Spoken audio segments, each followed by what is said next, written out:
Assalamualaikum, hai halo, saya Anggi Grotek. Gimana kabar kawan-kawan semua? Semoga baik-baik saja, sehat selalu dan tetap semangat untuk bertani. Pada video kali ini saya akan sharing ke kawan-kawan sesuai dengan judul dan thumbnail ya. Kita akan bahas mengenai bagaimana cara saya membuat dan mendapatkan kompos secara gratis. Nah, sumbernya adalah lahan saya ini. Ini lahannya nggak banyak kok, nggak luas maksudnya. Jadi dikit, tapi menjadi supply kompos buat saya. Bagaimana cara saya membuat kompos? Oke, kita lanjut ke pembahasannya.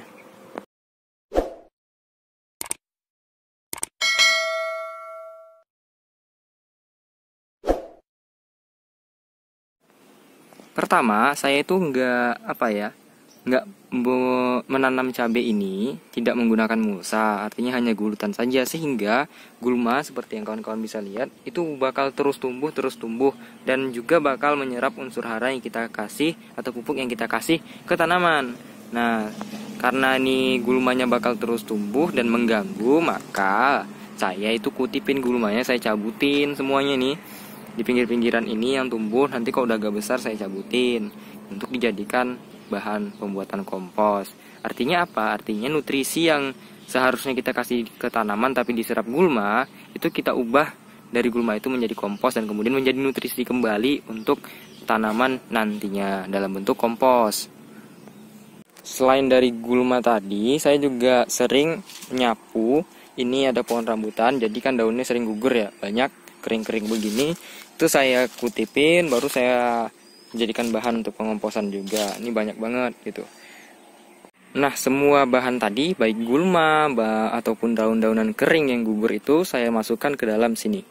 Ini adalah box atau kotak pengomposan saya yang sederhana dan apa adanya begitu, tapi cukup untuk saya menghasilkan kompos untuk kebutuhan saya sendiri begitu. Nah, ini kawan-kawan, kita bisa lihat isinya. Ini adalah sampah-sampah daun yang saya kutip di sekitaran kebun ini, dan yang ini adalah kompos yang sudah cukup jadi ya. Ini sebenarnya sudah bisa digunakan.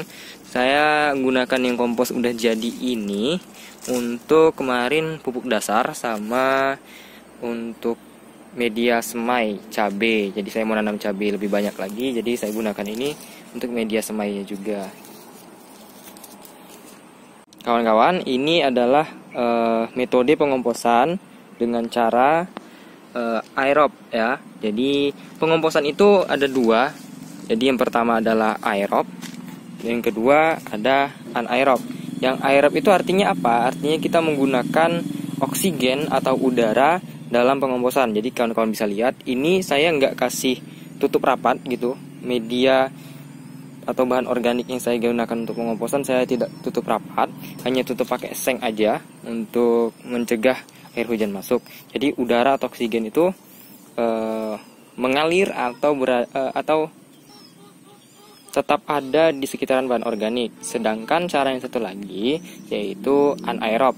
Jadi itu tanpa adanya oksigen atau udara. Mana yang lebih bagus? Sama-sama bagus sih sebenarnya, tapi kalau menurut pengamatan saya juga, yang aerob ini lebih lambat jadinya dibandingkan dengan sistem yang anaerob, yang anaerob. Kenapa? Karena biasanya yang anaerob itu bakal lebih cepat jadi, dan suhu dari komposnya itu kalau kita pegang bakal panas biasanya.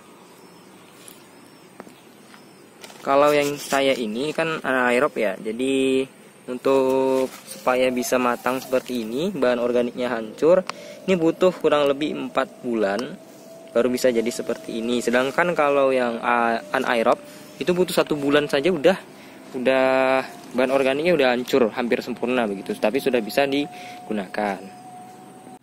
Lalu apakah saya ada menambahkan kotoran ayam ataupun pukan ke dalam pengomposan saya ini? Kalau ada kotoran ayam itu hanya sedikit, dan saya juga nggak ngasih pukan ya.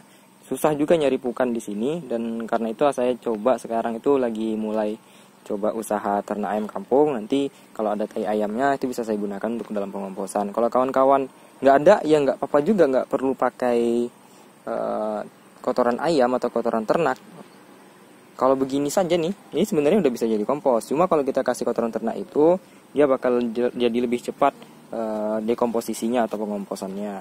Dan kalau kawan-kawan mau lebih cepat lagi, bisa disiramkan dengan E4 atau juga mol, baik mol basi dan mol sebagainya. Itu kan mengandung mikroba pengurai, jadi pengomposan bisa cepat. Kalau saya ini yang kemarin itu nggak ngasih apa-apa sih, jadi memang secara alami pengomposannya terjadi.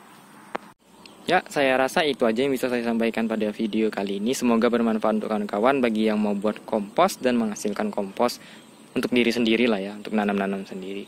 Oke, sekian, terima kasih.